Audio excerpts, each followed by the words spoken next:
Now the Home Affairs Minister Peter Dutton joins us live. Mr Dutton, thank you for your time. We now see 28 infected people in Australia of the coronavirus.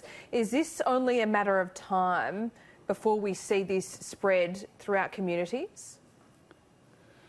Well, Laura, obviously the government's taking the advice of the Chief Medical Officer and in fact all the medical officers across the states and territories. They meet as a body and provide advice to the government, and clearly this is an issue for the world, not just for Australia, but we're well prepared for it. There's a lot of planning that's gone in across a number of government agencies, and we're working very carefully at the moment to make sure that we can keep the threat from our shores as best we can. But as the Prime Minister pointed out last week, moving into a pandemic stage is where we're at. That's the prediction, that's the advice of the medical officers, and we'll have to respond accordingly. So it is a serious situation and we're treating it as such. Minister, do you trust the World Health Organisation?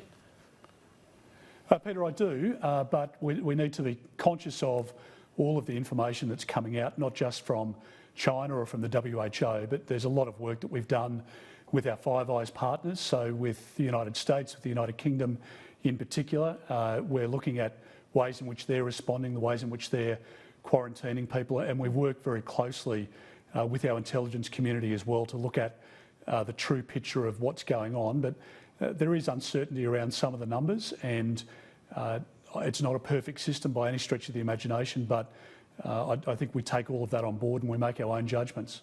Overnight, there's been a 50% increase, in fact, in just the last couple of hours, in the number of infections in Italy. Why haven't we closed our border to Italy yet?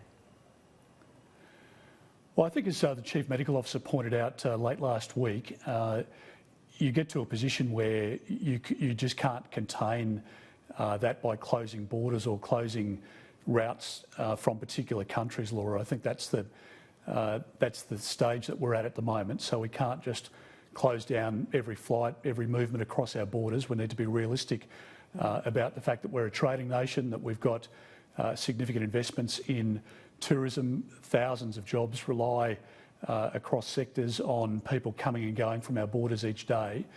So we need to face the reality of not being able to close the trading route or the people movement route from every country. We made a decision in relation to Iran because we're very concerned about the number of deaths there, which are now over 50, and we're worried about the preparedness or the awareness in terms of the numbers of cases that might be present in Iran. So we'll make value judgments as we go along, and we'll look at each different scenario. But DFAT obviously has increased their travel advisory to reconsider, so people should reconsider going to parts of Italy and make sure that you're keeping up to date with the DFAT website advice.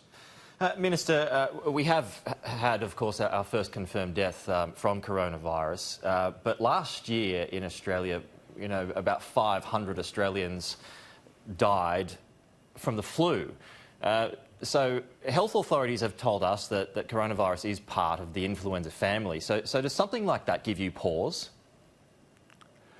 Well, Peter, obviously we do have a number of deaths each year from the flu, the normal flu, as you say.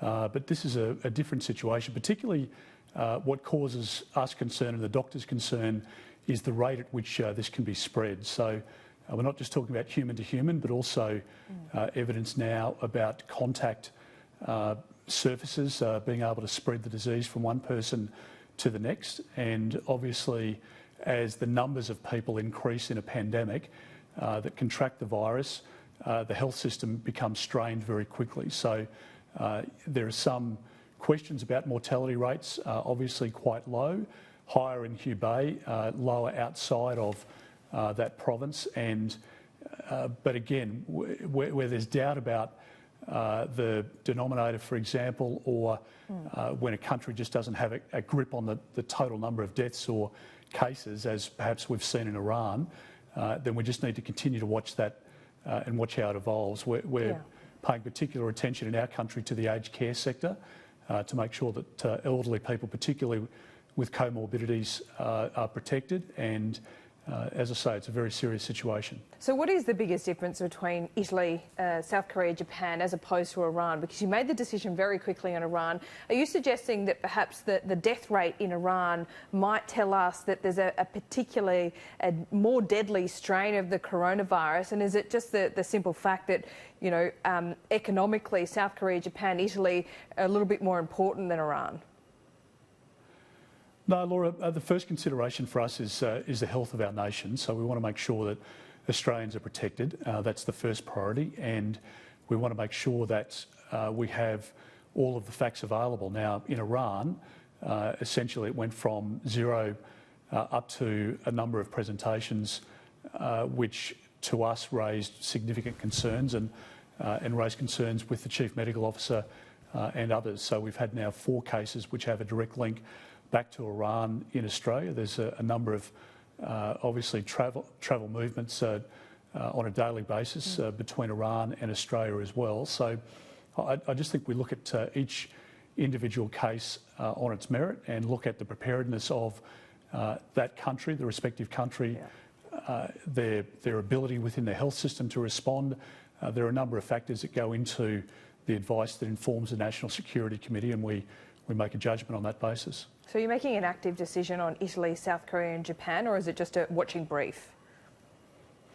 Well, at the moment, obviously the National Security Committee is meeting regularly and we're relying on the advice. So the doctors come together, they base their advice on the World Health Organization advice, on advice out of our partners internationally, their colleagues globally.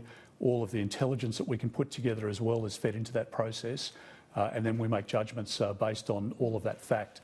And as I said before, we've scenario planned many different iterations of what the pandemic might mean for our country. And we're prepared for that, and we want to make sure Australians are as well. Jacinda Ardern had a pretty blunt message on another matter for you at the weekend. Did it come as a surprise?